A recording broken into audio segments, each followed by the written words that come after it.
હવે આપણે તો ગયા પિરિયડમાં આલ્કોહોલ સંયોજનોની આપણે બનાવટનો અભ્યાસ કર્યો હતો। હવે આજે આપણે એક ટોપિક પૂરો કરીશું એના રાસાયણિક ગુણધર્મ કે આલ્કોહોલના રાસાયણિક ગુણધર્મનો અભ્યાસ કરવાનો છે।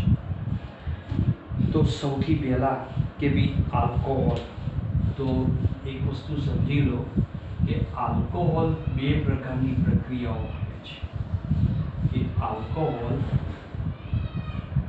ઇલેક્ટ્રોન અનુરાગી અને કેન્દ્રાનુરાગી પ્રક્રિયાઓ આપે। આ બંને પ્રકારની પ્રક્રિયાઓ છે એટલે એને એક શબ્દ વાપરે છે તમારી ચોપડી પ્રમાણે સર્વતોમુખી તરીકે ઓળખાય છે। બંને પ્રકારની પ્રક્રિયાઓ એક સાથે આપે છે। હવે કઈ કઈ પ્રક્રિયાઓ આપે છે તો એ પ્રક્રિયાઓનો અભ્યાસ કરવા માટે આપણે પહેલી પ્રક્રિયા છે ધાતુ સાથે, એની પહેલી પ્રક્રિયા છે ધાતુ સાથેની પ્રક્રિયા। તો આલ્કોહોલ સંયોજનો એ ધાતુ સાથે એની રાસાયણિક પ્રક્રિયાઓ આપશે। કયા પ્રકારની આપશે તો આપણે સમજી લઈએ કે ભાઈ આલ્કોહોલ એટલે કે કોઈ પણ આલ્કોહોલ એટલે ROH, રાઈટ।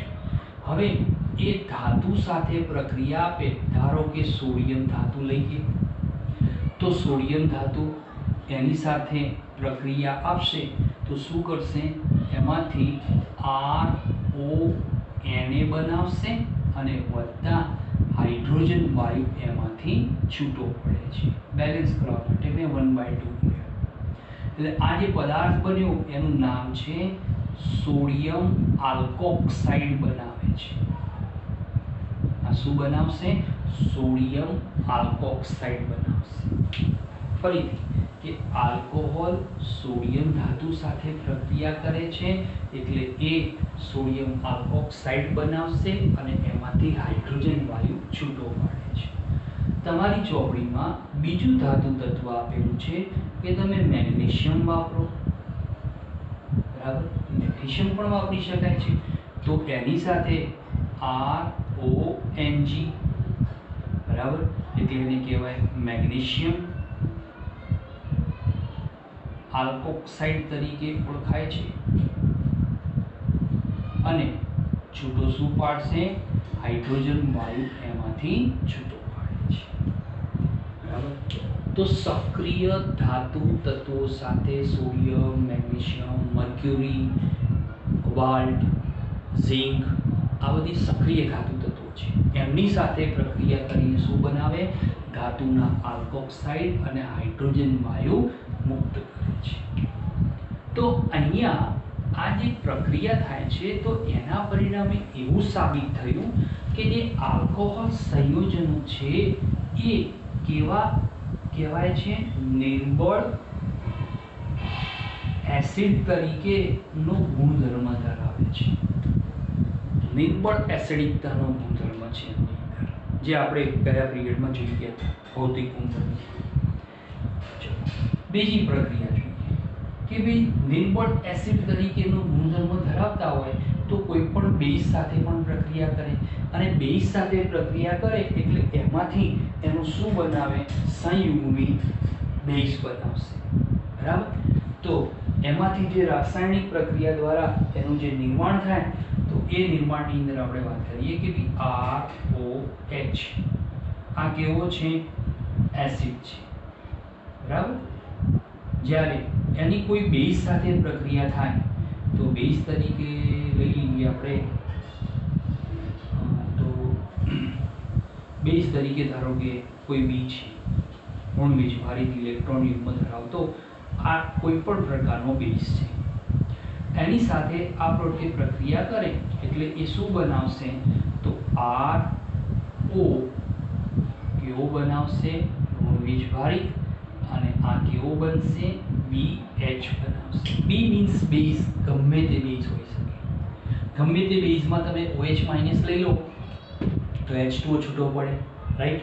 તો આ શું બન્યું, આ એસિડમાંથી એનો સંયુગ્મી બેઝ બન્યો, સંયુગ્મી આ બેઝ બન્યો, અને આ શું બન્યું? બેઝમાંથી એનો સંયુગ્મી એસિડ બન્યો. આ પ્રક્રિયા હોય આપણે આપતી હતી ક્યાં? તો સંતુલન ચક્ર.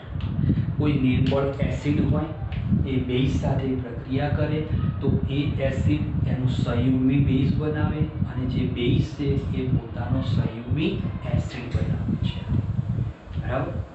ચલો બીજો ગુણધર્મ કે આલ્કોહોલ સંયોજનોની એસિડિકતા. બરાબર? બીજો ગુણધર્મ છે, આપણે ઓલરેડી ભણી ગયા છીએ પણ ફરીથી લઈએ કે ભાઈ આલ્કોહોલની એસિડિકતા,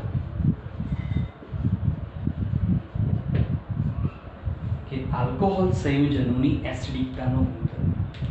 કે આલ્કોહોલ સંયોજનો તો આપણે ત્રણ પ્રકારના આલ્કોહોલ છે. એક આલ્કોહોલ છે પ્રાથમિક આલ્કોહોલ. બરાબર?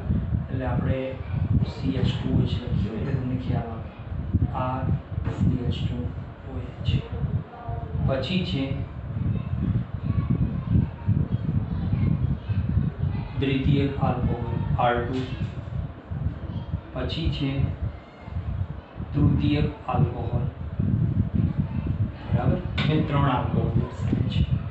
આ ત્રણેય આલ્કોહોલ અહીંયા એક આલ્કાઇલ સમૂહ, અહીંયા બે આલ્કાઇલ, અહીંયા ત્રણ આલ્કાઇલ. બરાબર? હવે તમે જુઓ કે આલ્કાઇલ સમૂહ કેવા છે? ઇલેક્ટ્રોન દાતા છે.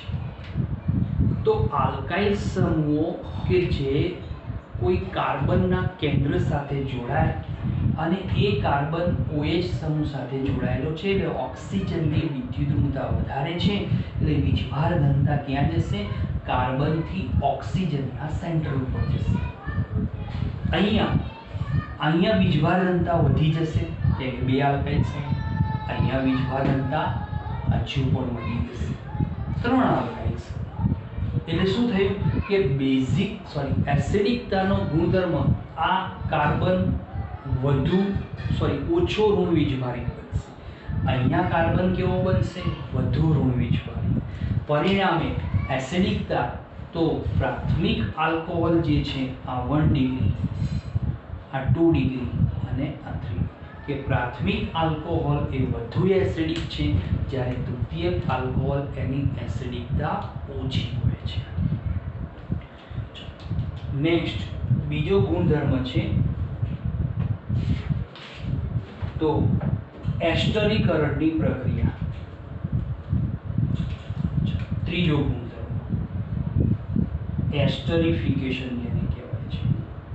એસ્ટરીફિકેશન એટલે એસ્ટરીકરણ કહેવાય કે આલ્કોહોલ કાર્બનિક એસિડ સાથે રાસાયણિક પ્રક્રિયા કરે અને એસ્ટર રૂપી સંયોજનો આપે છે.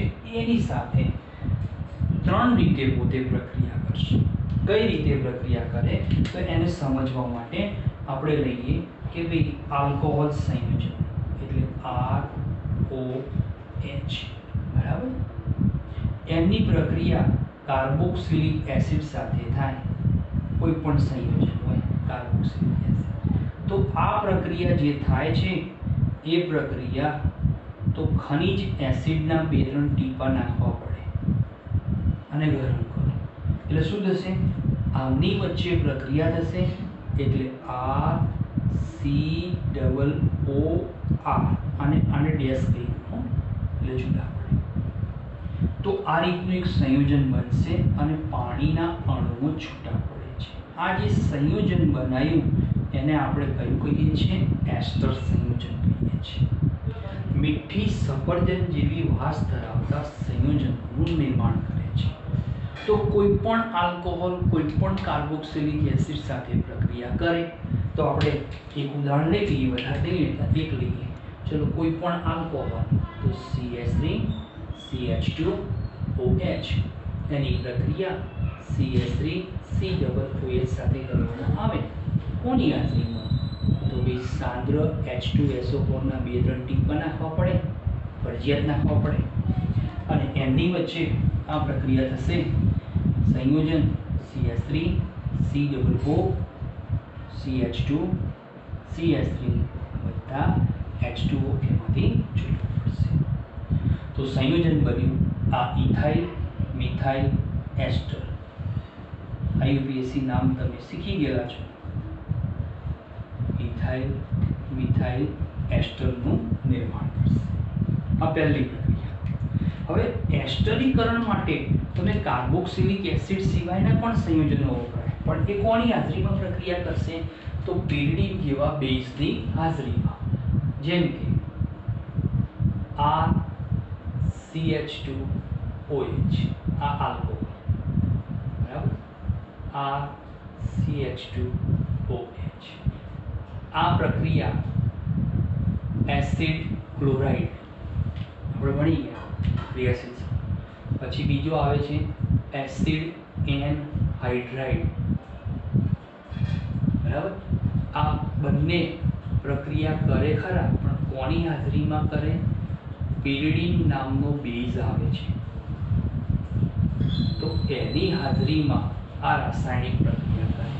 તો આ રાસાયણિક પ્રક્રિયા થાય એટલે આમાંથી RCO અને R ડિસ્પ્લે,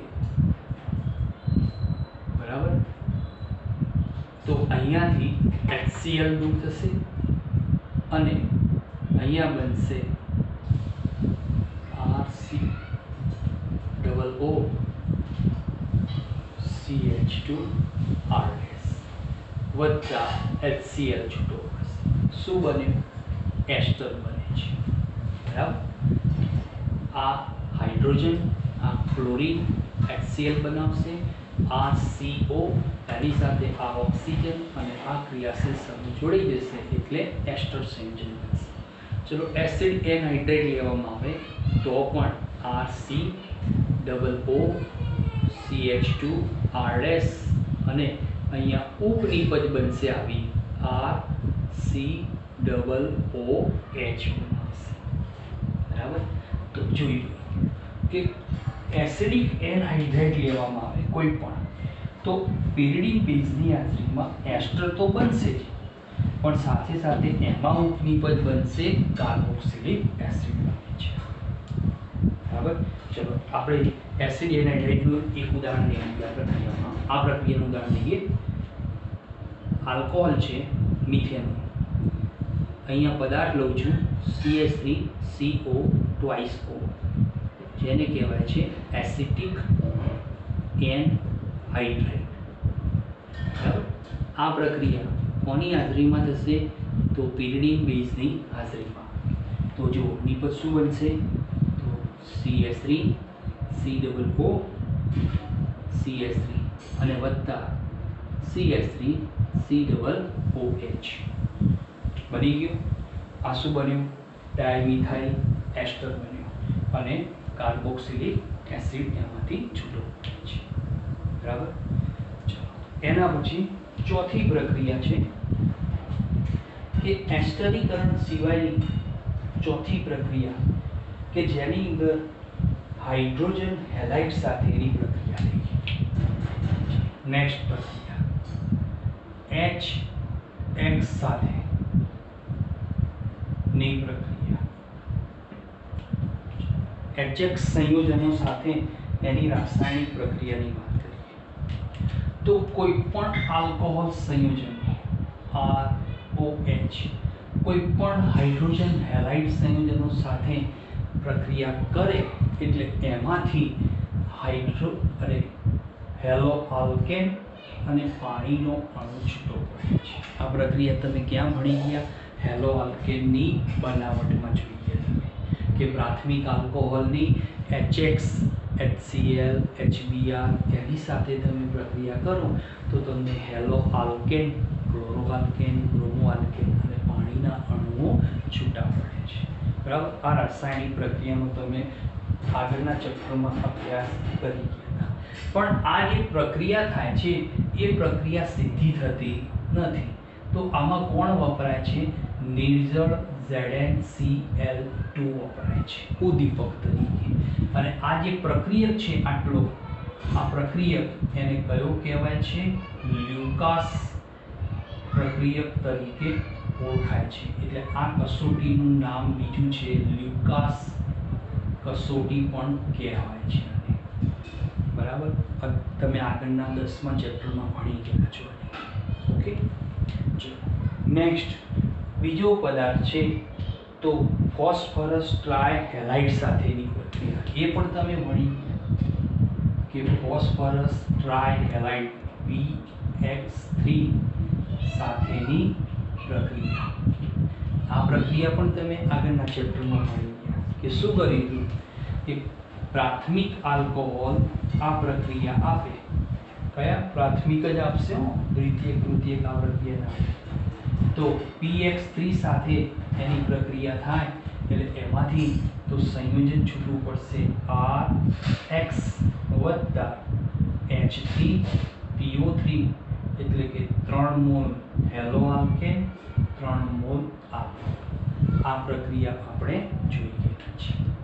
બરાબર, તો તમે આગળના ચેપ્ટરમાં કઈ કઈ પ્રક્રિયા ભણ્યા, પ્રાથમિક આલ્કોહોલમાંથી હેલો આલ્કેન બનાવવાની, એ બધા રાસાયણિક ગુણધર્મો આની અંદર આવી શકે. બીજી પ્રક્રિયા છે નિર્જળીકરણની પ્રક્રિયા.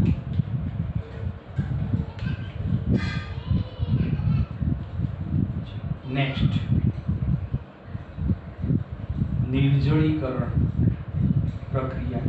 નિર્જળીકરણ એટલે પાણીનો અણુ દૂર થવો. કે કોઈ પણ આલ્કોહોલની એસિડિક સંયોજનની હાજરીમાં તેને ગરમ કરવામાં આવે તો કોઈ પણ આલ્કોહોલ RCH2OH આપણે એમાં આ રીતનું સંયોજન લઈએ તો તમને ખ્યાલ આવે વધારે. આ રીતનું સંયોજન, આ સંયોજનની એસિડની હાજરીમાં, કોઈ પણ એસિડની હાજરીમાં ગરમ કરવામાં આવે. અને આ જે ગરમ કરવાની પ્રક્રિયા છે એ પ્રક્રિયામાં અલગ અલગ તાપમાન લેવાનું. બરાબર, તો આ સામાન્ય આલ્કોહોલ તો એની અંદર પ્રક્રિયા થાય તો એક કાર્બન ઉપરનો OH સમૂહ એની નજીકના કાર્બન ઉપરથી H પરમાણુ એટલે શું બનાવશે H2 અને સંયોજન શું બનશે આલ્કીન સંયોજનનું નિર્માણ કરશે. હવે આપણે જોઈએ કે બે ઉદાહરણ તરીકે CH3 CH2 CH2OH સંયોજન કયો છે પ્રોપેનોલ. પ્રોપેનોલની આપણે H2SO4 ની હાજરીમાં અથવા H3PO4 આ પણ વપરાય, H3PO4 પણ વપરાય. એની હાજરીમાં 443 કેલ્વિન તાપમાને તમે આ પ્રક્રિયા કરો છો તો એની અંદરથી આસપાસના બે કાર્બન ઉપરથી એક OH અને એક H પરમાણુ દૂર થઈ H2O દૂર થશે અને આલ્કીન વર્ગની નીપજ એટલે કે શું મળશે પ્રોપીન મળે છે. અહીંયા આલ્કોહોલ મેં કયો વાપર્યો છે 1 ડિગ્રી આલ્કોહોલ. પ્રાથમિક આલ્કોહોલ આ રીતે આલ્કીન આપશે. ચલો દ્વિતીયક આલ્કોહોલ લઈએ. દ્વિતીયક alcohol CH3 CH OH CS. બરાબર, એ પણ ઓર્થોફોસ્ફોરિક કે સાંદ્ર સલ્ફ્યુરિક એસિડની હાજરીમાં 400 ને તાપમાન છે 40 કેલ્વિન તાપમાને 440 કેલ્વિન તાપમાને પ્રક્રિયા થાય તો અહીંયાથી OH અને આ બેમાંથી ગમે તે ઉપરથી હાઇડ્રોજન દૂર થશે તો આપણે CH ડબલ બોન્ડ CH2 વત્તા H2 આલ્કીન બન્યો. તમે આલ્કોહોલ કયો લીધો તો 2 ડિગ્રી આલ્કોહોલ લીધો, રાઈટ. હવે 3 ડિગ્રી આલ્કોહોલ લઈએ તો 3 ડિગ્રી આલ્કોહોલ CH3 OH બરાબર, H3PO4 358 કેલ્વિન તાપમાને આ પ્રક્રિયા થાય. 358 પ્રક્રિયા થાય છે. પેલા નોંધવા માટે કાગળ પૈસા પેલા કાગળ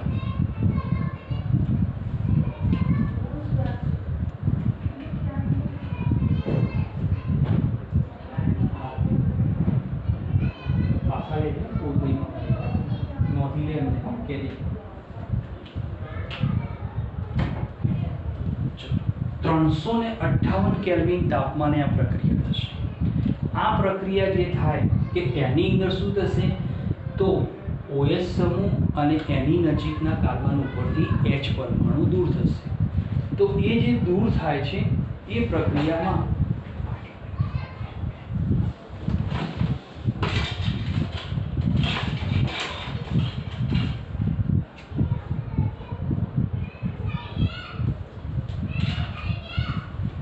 તો અહીંયાથી પેલા છોકરા માટે CS હવે અહીંયાથી H અને આનો OH એટલે શું બનશે ડબલ બોન્ડ CH2 વત્તા H2. તો અહીંયા કયો આલ્કોહોલ લીધો તૃતીયક આલ્કોહોલ બરાબર. તો પણ એનું તમે જુઓ નિર્જળીકરણ પાણીના અણુઓ દૂર થશે અને એમાંથી આપણને આલ્કીન વર્ગના સંયોજનો સરળતાથી પ્રાપ્ત થતા છે.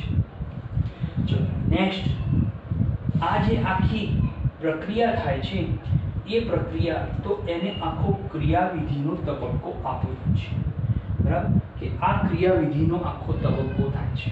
હવે ક્રિયાવિધિનો તબક્કો તમારી ચોપડીમાં આપેલો છે એટલે હું લેતો નથી કેમ કે એમાં એટલું બધું આપણે જરૂર છે નહીં. એની અંદર કેવી સૌપ્રથમ આલ્કોહોલ કોઈ પણ આલ્કોહોલ એની સાથે પાણીનો અણુમાંથી એક H+ એટલે એસિડ લીધો એટલે એક H+ આવે. H+ જોડાય એટલે શું બનાવે પ્રોટોનેટેડ આલ્કોહોલ બનાવે. પ્રોટોનેટેડ આલ્કોહોલમાંથી શું થાય કાર્બોનિયમ આયન બને અને કાર્બોનિયમ આયનમાંથી છેલ્લે લાસ્ટમાં શું બનશે ત્રીજા તબક્કામાં તો આલ્કીન બનશે અને પેલામાંથી છૂટો પડેલો પાણીનો અણુ અને H2O એ ત્યાંથી છૂટો પડી જાય છે બરાબર. તમારી ચોપડીમાં ક્રિયાવિધિના તમને 3 તબક્કા આપ્યા છે એની રીતે તમને સંપૂર્ણ સમજાયેલું છે કે પ્રથમ તબક્કામાં આલ્કોહોલ સાથે H+ જોડાય એટલે બને પ્રોટોનેટેડ આલ્કોહોલ. બીજા તબક્કામાં પ્રોટોનેટેડ આલ્કોહોલમાંથી H2O દૂર થાય એટલે બને કાર્બોનિયમ આયન જેને આપણે કાર્બોકેશાયન કહીએ છીએ. અને ત્રીજા તબક્કામાં કાર્બોકેશાયનમાંથી જે કાર્બન ઉપર ધન વીજભાર છે એની બાજુના કાર્બન ઉપરથી હાઇડ્રોજન દૂર થાય એટલે આલ્કીન બનશે. એ હાઇડ્રોજન H+ રૂપે દૂર થાય છે. ફરીથી પુનઃ એની એ પ્રક્રિયા ચાલુ જોવા મળતી હોય છે. ચલો નેક્સ્ટ બીજી પ્રક્રિયા છે તો ઓક્સિડેશન પ્રક્રિયા તરીકે ઓળખાય છે જેને આપણે વિહાઇડ્રોજનીકરણ તરીકે ઓળખીએ છીએ. નેક્સ્ટ ઓક્સિડેશન બરાબર જેને આપણે વિહાઇડ્રોજનીકરણ તરીકે ઓળખવામાં આવે છે. તો વિહાઇડ્રોજનીકરણ પ્રક્રિયા આ પ્રક્રિયાઓ કરવા માટે તો આપણે અહીંયા પદાર્થ છે કે ભાઈ ઓક્સિડેશન કરતા પદાર્થોનો ઉપયોગ કરવામાં આવે છે. હવે યાદ રાખો કે ઓક્સિડેશન કરતા જે પદાર્થો વપરાય છે જેમ કે આલ્કોહોલ બરાબર. આલ્કોહોલનું તમે પ્રબળ ઓક્સિડેશન કરતા પદાર્થો વાપરો કેવા પ્રબળ ઓક્સિડેશન કરતા પદાર્થો બરાબર. કયા કયા છે તો યાદ રાખો K2 Cr2O7 K2 CrO4 KMnO4 પછી ક્રોમાઇલ chloride CrO2 Cl2 ક્રોમિક acid H2CrO4 આ બધા પ્રબળ ઓક્સિડેશન કરતા પદાર્થો છે. જ્યારે નિર્બળ ઓક્સિડેશન કરતા પદાર્થો તો કયા કયા છે એક PCC છે અને બીજો વપરાય છે ક્રોમિયમ ટ્રાયોક્સાઇડ. ક્રોમિયમ ટ્રાયોક્સાઇડનો ઉપયોગ કરવામાં આવે છે. હવે યાદ રાખો જો તમે કોઈ પણ આલ્કોહોલ એટલે પ્રાથમિક આલ્કોહોલનું પ્રબળ ઓક્સિડેશન કરતા પદાર્થની હાજરીમાં એનું ઓક્સિડેશન કરો છો તો એમાંથી કાર્બોક્સિલિક એસિડ બને છે. સમજો પ્રક્રિયા આ રીતે કે પ્રાથમિક આલ્કોહોલ છે RCH2 છે એની તમે A2CR2O7 બરાબર એસિડિક બેઝિક કે તટસ્થ કોઈ પણ માધ્યમમાં એનું ઓક્સિડેશન કરવામાં આવે તો આ પ્રબળ ઓક્સિડેશન કરતા પદાર્થની હાજરીમાં શું બનાવશે?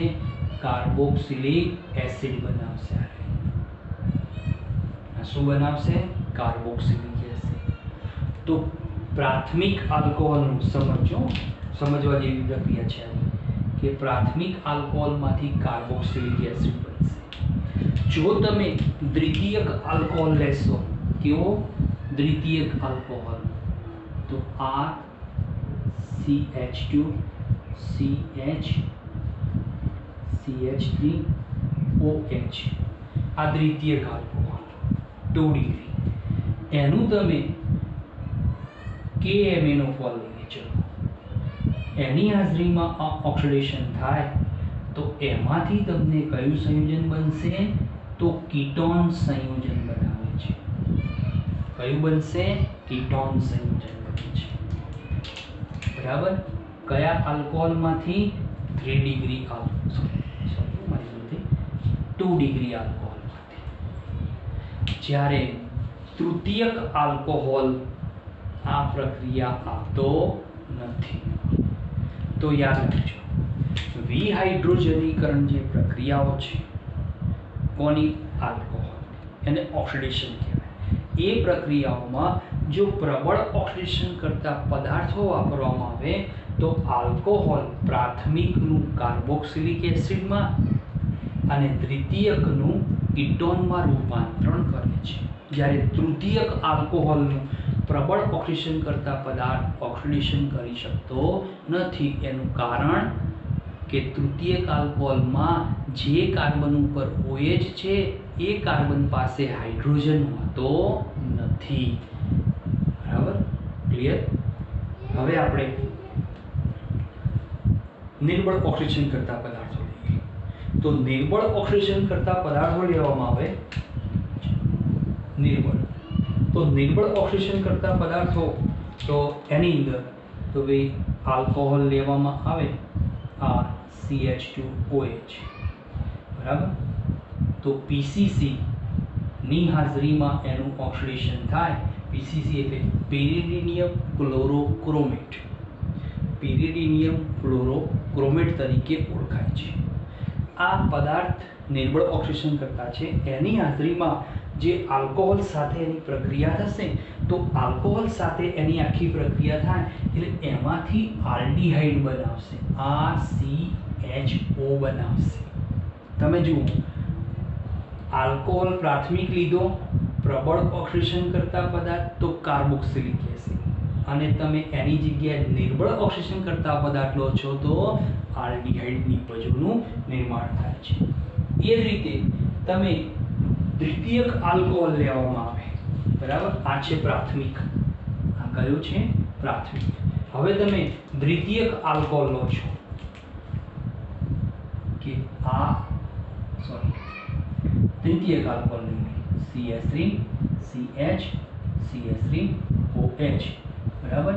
એની તમે PCC ની હાજરીમાં ઓક્સિડેશન કરવામાં આવે. આપણે PCC ની ચલો ક્રોમિયમ ટ્રાયોક્સાઇડ લઈએ. Chromium trioxide. તો PCC અથવા CrO3 બે નિર્બળ ઓક્સિડેશન કરતા પદાર્થ છે. તો એમની હાજરીમાં દ્વિતીયક આલ્કોહોલ 2 ડિગ્રી, તો એમાંથી શું આપશે? કીટોન સંયોજનનું નિર્માણ કરે છે. શું બનાવશે? કીટોન બનાવે છે. બરાબર. તો આલ્કોહોલ તૃતીયક આલ્કોહોલ પ્રક્રિયા આપશે નહીં. કેમ ના આપે? કે તૃતીયક આલ્કોહોલમાં જે કાર્બન ઉપર OH સમૂહ છે એ જ કાર્બન પાસે હાઇડ્રોજન હોતો નથી. આ રહ્યો તૃતીયક કાર્બન, આ તૃતીયક આલ્કોહોલ. આ કાર્બન એની ઉપર OH છે પણ એ કાર્બન પર H પરમાણુ નથી એટલે એ પ્રક્રિયા આપી શકતો નથી. એ સિવાય તમારી ચોપડીમાં બીજી એક પ્રક્રિયા આપી છે કે જેની અંદર પ્રાથમિક, દ્વિતીયક અને તૃતીયક આલ્કોહોલની કોપર ડસ્ટ સાથે 573 કેલ્વિન તાપમાને પ્રક્રિયા કરવી. કોપર ડસ્ટની હાજરીમાં. બરાબર. તો કોપર ડસ્ટની હાજરીમાં આપણે લેવી હોય છે.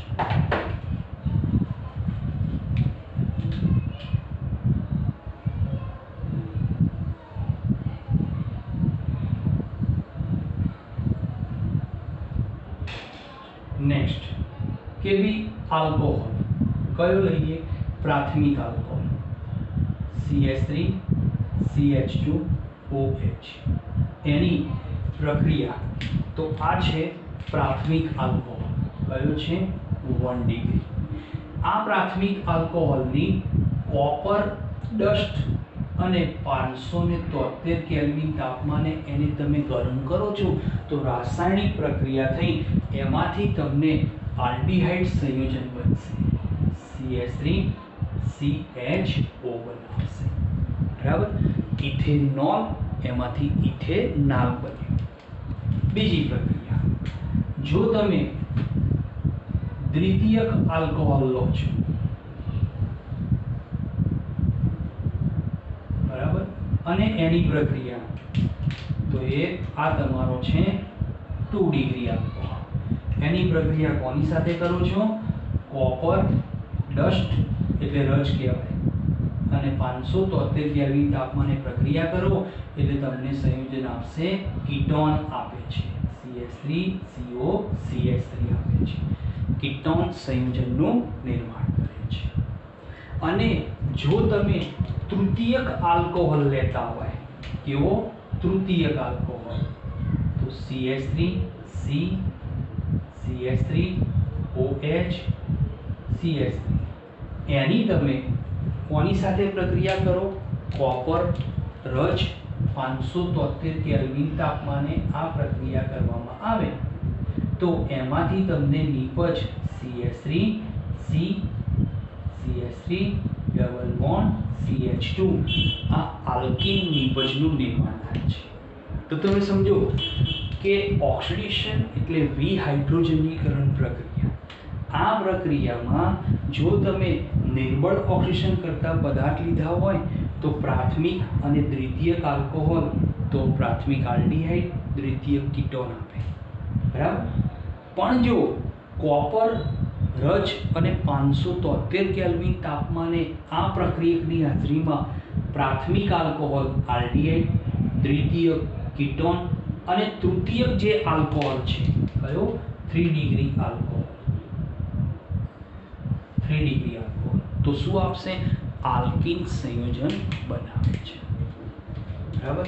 તો આ થઈ ગઈ તમારી આલ્કોહોલની રાસાયણિક ગુણધર્મો. હવે આની અંદર તમે આ આલ્કાઇલ સમૂહ તમે કોઈ પણ મૂકી શકો છો.